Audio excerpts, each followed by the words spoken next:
Рыспай Абдыкадыров жөнүндө. 60-жылдар ортолоп калган. Айылыбыз жаңыдан ирилешип, электр жарыгы, радио келип, карагайлардагы чоң коңгуроолордон күнү түнү ырлар жаңырып, айтор бир башкача шаңдуу турмуш башталган. Ошол кезде Айталиев, Мамбетбаев, Шералиевтердин ырлары популярдуу болуп, жазгы гүлдөй жамыраган курчоктордо кайрыгы жерге тийбей, эл дагы эмнегедир ыржандуу болуп бараткан. Жаңыр чыкса эле жаттайбыз. Мектепти башыбызга көтөрө ырдайбыз, кийинкисине кулак туруп калабыз. Бир күн танаписте таранчыдай чуулдап жүрсек эле бир укмуш биз мурда укпаган сыйкырдуу кайрыктар чыга баштады. Көбүбүз карагайдын түбүнө жетип барып, коңгуроону тиктеген бойдон дендороо кишидей туруп калдык. Кыякка да, үнгө да, ырга да таң калганды айтпаңыз. Ыр аябай тез бүткөндөй болду, дагырдаса деп турдук. Көрсө ошондо биринчи жолу Рыспай Абдыкадыровдун түгөйүм деген ырын уккан экенбиз. Ошол күндөн баштап аны күтүп, керемет муңайым үнүн эңсеп, азгырыгынан чыга албай, мурдардап жүргөн ырлардан акырындап алыстап, жаңы жанды бейпайга салган, уккан сайын кумарды арттырган, сырга толгон сыйкыр дүйнөгө тартылып барат. Жылдар өтө берди. Горизонттон жарк этип көрүнгөн Рыспайдын жылдызы балбылдап көккө чыкты. Теңирим кыргыз казакка мээрим бирдей төгүп, эки элдин асманында Рыспай шамшы деген кош жылдыз жанып турду. Мүнөздөрү, талант деңгээли окшош эки агамдын армандары да окшош болду. Кыргызда өнөрпос көп, талант аз. Биздин айылда үрүп чыгар ити жок, үйүнө кирген киши жок жүрсө да, асмандын башын сүйлөп, жанына жанды теңебегендерди кургак манап деп коюшат. Өнөрдө да ошондой генийлер бар.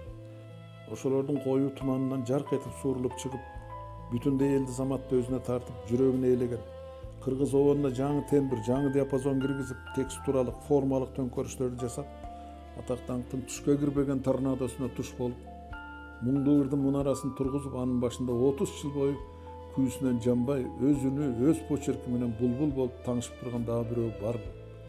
Болсо айтылып атай гана болгондур. Эс тарткандан эки дүйнөнүн босогосун аттаганга чейин эген берген талантка энедей табынган. Жай тирликтин жыргалынан, жеке мамилелерден, атургай көрө окаттан кечсе да, жападан жалгыз оюнчугун кучактаган наристедей ыйык өнөрүн дайыма бооруна кысып жүргөн. Түшүмдүү кезде тойдум деп, түшүмсүз кезде койдум деп тыным албаган. Намысынан камчы кетирбей, анын жаңы обону кайсы бир бечаранын жанын сактап калчудай тынбай изденген Рыспайдай төп жоргону, өнөрлүүсүн ыкшоо, өнөрсүзүн өзөр жараткан кудурет кыргызды сынаш үчүн берген болбосун? Биз андай сыноолордон көп куладык го. Себеби кайсы заман болбосун кыргыздар үчүн өнөрпос менен сулуу кыз Теңирдин бир элге берген белеги, байлыгы болбой, жан кумарын кандырчу эрмек катары каралып келет. Ошондон уламбы концертке чогуу чыкканда элге мына жаныбызда тирүү классик турат десем, улуу обончу уялып кетер эле. Инсан болуш үчүн жалгыз өнөр жетишсиз. 14-кылымдагы жанын чындыкка алмашкан Толубай менен Токтогулдай, өз улуулугун таамай баамдаган Жеңжок менен Калыгулдай, акты ак, караны кара деп ачык айта алган, акмактын жылуу үйүндө аш ичкенден көрө айталаада бурганакка төш осконду артык көргөн Атай менен Рыспайдай азамат болуп туулмайынча тарыхтын эшигин каккылагандан пайда жок. Анын кыялы татаал эле дешет. Меники да оңой эмес, бирок биз тааныш болгон 27 жылда ар кандай шартта жүргөндө да, жүрөктүн шыйпаң суусуна түшкөн күндөрдө да, сирке суу көтөрбөй турган кездерде да мен ал кишинин мээриминен башкага туш болбодум. Кээде мага бир мындай ой келет да. Теңирим Рыспай аганы жаратаарда алыстан көрүнүп жүрсүн деп шыңга бойду. Жан дүйнөсүнүн күзгүсү тунук болсун деп ботодой жайнаган көздөрдү. Кулактан кирип бойдалып турсун деп жумшак муң коштогон, ачык асмандай шаңкайган, торгойдун канатындай бир тегиз дирилдеген ширин үндү. Жаны тындай болкулдап, ар нерсени өз аркылуу жүгүртүп, ой санаасын дүргүтүп, илхамын ойготуп, кыялын ойнотуп турсун деп, кайнар булактай тынчы жок жүрөктү. Жаркырап күйүп турсун деп маңдайына жылдызды, жарылып учуп чыксын деп жаратман дукту, талантты. Анан да далай бактысыз өнөрпостордой болуп чыгармалары көкүрөгүнөн сызылып келип, же кагазга түшпөй, же аспапка чыкпай калбасын деп безилдеген манжаларды айтор төп жорго жанга не керек болсо ошонун баарын шашпай, өз кереметине жууруп туруп жасап, анан өзү бир сыйра маашыларына карап көрүп, суктанып кой мен элине тезирээк жеткизейин деп ашыгып, кыял жоругун чампалай салып, жарыкка чыгарып, тагдырдын колуна салып берсе керек деп ойлойм. Тагдыр болсо улуу күч. Adamды insan kılam dese ар türlü жолго салат. Алардын экөө маалым. Бири ар баскан кадамына гүл өскөн, бак айтылган даңгыр жол. Ал жолдогу адамды заман өзү колдон буттан алып дегендей жасап алат, убактылуу замана менен кошо кетет. Кайтпайт, жасалмай инсан. Экинчиси чыныгы таланттуулардын жолу. Алардын турмуш сыртынан бакубат көрүнүшү да мүмкүн. Бирок аларды өмүр бою бир арман коштойт. Ал армандын тек жайын өздөрү да түшүндүрүп бере алышпайт. Качан болсо жүрөгүн бир muң чымчылап, жан дүйнөсү тынчыбай, улуулуктун чегеси жүлүнү сайылып турган. Көккүм тулган албуут күч көр дүйнөнү ыбырсыган жай тириликти жат кылып, кайсы бир жерде жашынып жаткансыган керемет дүйнөгө азгырып, бирде календер чапан жамынтып, бирде билбегенди сагынтып, бирде күл калтырбай күйгүзүп, бирде акылман калпак кийгизип, бирде чыбык атты мингизип, бир көргөнүн кул көрбөй, бир көргөнүн хан көрбөй, ыйлатып да күлдүрүп, кубанычынан кайгысы арбын, чындыгын жалган кыйнаган, чың тийбестер каткырып, чын адамдар ыйлаган, кааласа гүл ордуна өкүт өскөн адырлар менен, кааласа суу тааныбас такырлар менен, ташпышы арбин өмүрдүн көөнөргөн жолунда жетелеп жүрүп отурар экен. Турмуш ошол, бардыгы бир жолдо келаткандай сезиле берет турбайбы? Жаныңда жүргөн жакын адамыңдын кандай тагдырга туш болгонун толук аңдабай, анын ичинде нечен жылдап жаткан жанар тоосунан кайнап буу чыкса, көрпенделик кылып жай үшкүрүк катары кабыл алып, мөлтүлдөп аккан магмасын демейки көз жаш деп, кыял жоругун социалисттик реализмдин оң каарманын эт туурашынан өткөзүп, ал жай сурашканды сырдаштык деп, сахнага чогуу чыкканды ырдаштык деп жүрүп, анын жан дүйнөсүнүн четин да ачып көрө албай калганыңды сезген арман эмне эмне? Кырыспай ойдойок жерден эчкир ыйлап жиберерли. Мунун себебин ушул күндө ким билет? Кээде олуттуу, акылдуу сүйлөп келатып эле оюн салып бала болуп кетер эле. Балким тагдыр буйрган жолдо баратып, жай турмушка кайрыла калып, андан тез эле зеригип кайра өз жолуна кайтып жүргөн учурудур. А балким чыгармачылыктын кезектеги түйшүктүү сапарынан чаалыгып кайтканда, көңүлү азып, көкүрөгү бошоп, өз ырдагандай нечен ирет мээрим издеп, өзүн өзү кыйнап, адамдардын арасынан мемиреген бир бейпилдик табылар бекен деп кайрылганда, алардын көрө оокаттан баштары чыкпай жатканын көрүп, буларга апендиден башканын кереги жок окшойт деп купшуңдап куудулданып коюп кайтып кетип жүргөндүр. Ким билет? Булар бир божомол деңизчи. Талант табар эмес, ал табияттын элге берген белеги, ошол элди сынаш үчүн берет. Себеби улуу эл жапысын өргө түртүп чыгарса, пас эл бийигин көргө сүйрөп жүрөт. Бир нече жыл мурда экөөбүз концерт коюп жүргөндө Рыспай эке айтып калды. Юкам, билесиңби, Шамшык Алдаяқов 31-жылкы, мен 41-жылкы, сен 51-жылкы экенсиң. Ортосу 10 жашпы? Эми туулган күндөрдү кара, арасы 10 күндөн. Жайында мен отпускка чыкканда экөөбүз Шамшыкка барып учурашып келбейлиби? Бара турган болдук. Рыспай ага Шамшы менен Чымкентте кантип жолугуп 2-3 күн эки дүйнөнүн ортосунда жүрүшкөнүн айтып берди. Арадан аз убакыт өтпөй Шамшык Алдаяковдун каза болгонун уктук. Рыспай ага аябай өксүп ыйлады. Эми экөө тең жок. Теңирим бул эки чоң талантты эки элге окпокшош кылып жараткан экен. Куштун эки канатындай экөө эки элдин өнөрүн бийикке алып чыкты. Эки элди алыска таанытышты. Бирок эки эл тең өз перзенттерин маңдайына сыйгыза алган жок. Экөө тең дүңгүрөп катуу чыккан. Экөөнүн тең ырларын аркын жоготкон жок. Бир аз айырма бар экен. Шамшыкең убагында оюн салып дегендей жүргөндө кунайып 3 жол чакырып кабыл алып, Алматыдан үй бердирип, ишке киргизип жана башка жардамдарды берген экен. Рыспай аганын андайды эскергенин уккамым жок. Шамшы дүйнөдөн композитор деген ат менен өттү. Бул сөз дүйнөгө маалым. Рыспай дүйнөдөн кыргыздан башка эч ким түшүнбөгөн обончу деген ат менен жерге коюлду. Экөө тең татыктуу баасын алган жок. Ушуга келгенде эки элдин жетекчилиги партократы да, демократы да майдаланып туруп алды.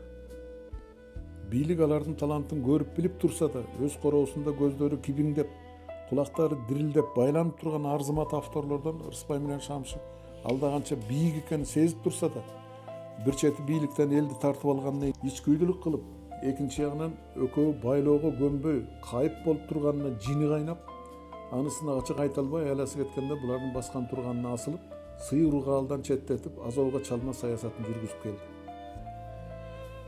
Кайрандардын таланты бааланбай, бийликке болгон мамилеси бааланды. Бул күндө Рыспайдын да, Шамшынын да бучкагына тең келбеген эл артисттери эки республикадан тең арбын табылат. Бирок экөө тең алык улсунду мезгил карытып кайтып келчү инсандар. Себеби суу канча айланса таза булактын кадыры ошончолук көтөрүлөт эмеспи. Ырысбай Абдыкадыровдун эсиңдеби деген ыры бар. Сөзү Жакшылык Алымовдуку. Ал экөө ага чейин түгөйүм таанышындай караган Сага деген ырлары менен угармандарын жиынды кылып, алардын саны күн санап өсүп жаткан кез экен. Өздөрүнүн да кагаз кармаса эле казалы төгүлүп, оозун ачса эле оон чыгып турган учур окшойт. Бир кечеде экөө мелдеше кетишет. Берилген темага акын канча убакытта сөз жазса, оончу ошончо убакытта оон чыгармак болот. Мелдештин бир да шарты бузулбай, эсиңдеби деген керемет ыр ошо түнү жаралганын Жакшылык аба айтып берди эле. Кайран гана жаштык кез, кайран гана жүрөктүн шыйпаң суусу экөө кошулганда не деген эрдик жаралбайт. Ошентип ыр чыгат да Габойдо Телман Сыдыков коштоп, оончунун шаңкылдаган үнү менен республиканын булуң бурчуна ду дей түшөт. Аны ырдабаган киши деле калбайт. Ошондо махабаты көл жээктеги сары кумга жайнап өскөн гүлдөрдөн баштап, жээктеги кумга уй таштап кетип эле бирдем өспөсө кайдагы гүл деп Жакшылык аба өзүн өзү сындап калар эле. Ошентип ошондо махабаты көл жээгиндеги сары кумга жайнап өскөн гүлдөрдөн башталып, аягында сүйгөндөн айрылып, жүрөгүн үмүт менен дарлап жүргөн кишилер жайнап кеткен. Эсиңдеги табышкандарга таберик, ажырашкандарга арман болуп берди. Кайсы гана аспапка салынган жок да, кимдер гана ырдаган жок. Бирок бул ыр боюнча менин өзүнчө арманым бар.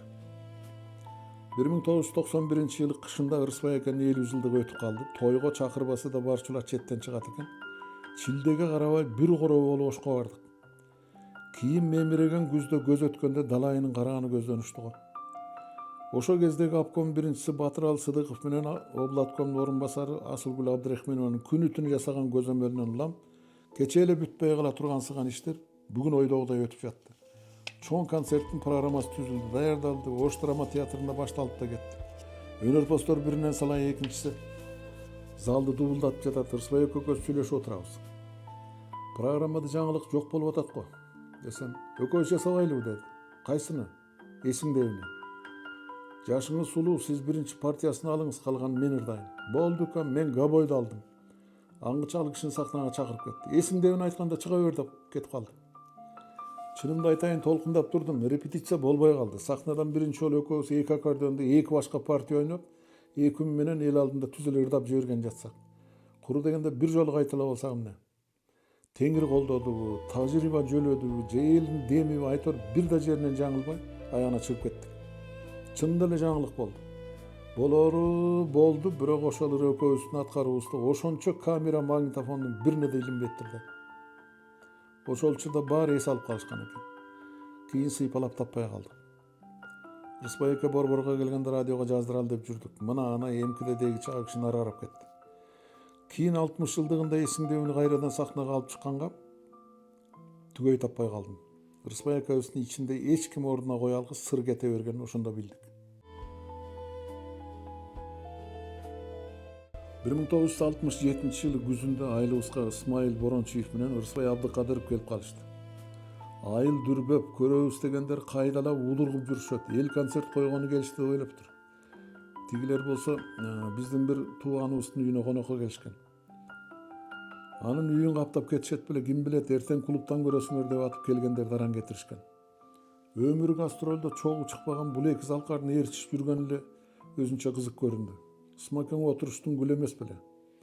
Токтонал Шабданбаевдин самолетко түшкөнүн, башын жазганын, согушка барбай калганда аны коркутуп чыгым кылганын, экөөнүн жөө айтышын, ал ортодо Шаршендин жоруктарын айтып, түштүктөгү бир тооктун окуясын ырдап, ырдан сөзгө, сөздөн ырга өтө отуруп, элдин боорун эзген бойдон түндө оодарып ийди.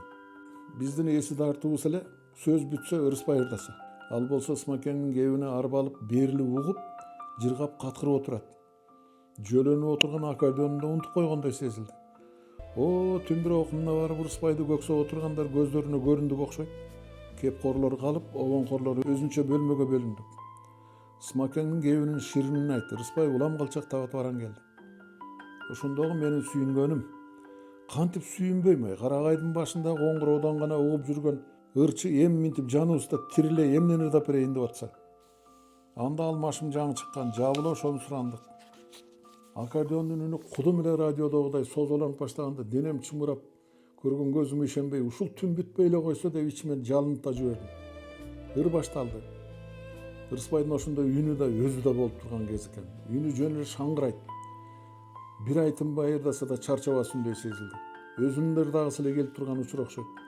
Биздин кол чаап сүйүнгөнгө да алыбыз келбей таңыркап отурганыбызды карабай, эми кайсысын ырдап берейин деп сураганыбызды жан дилинен берилип ырдап жатты. Кайран булбул.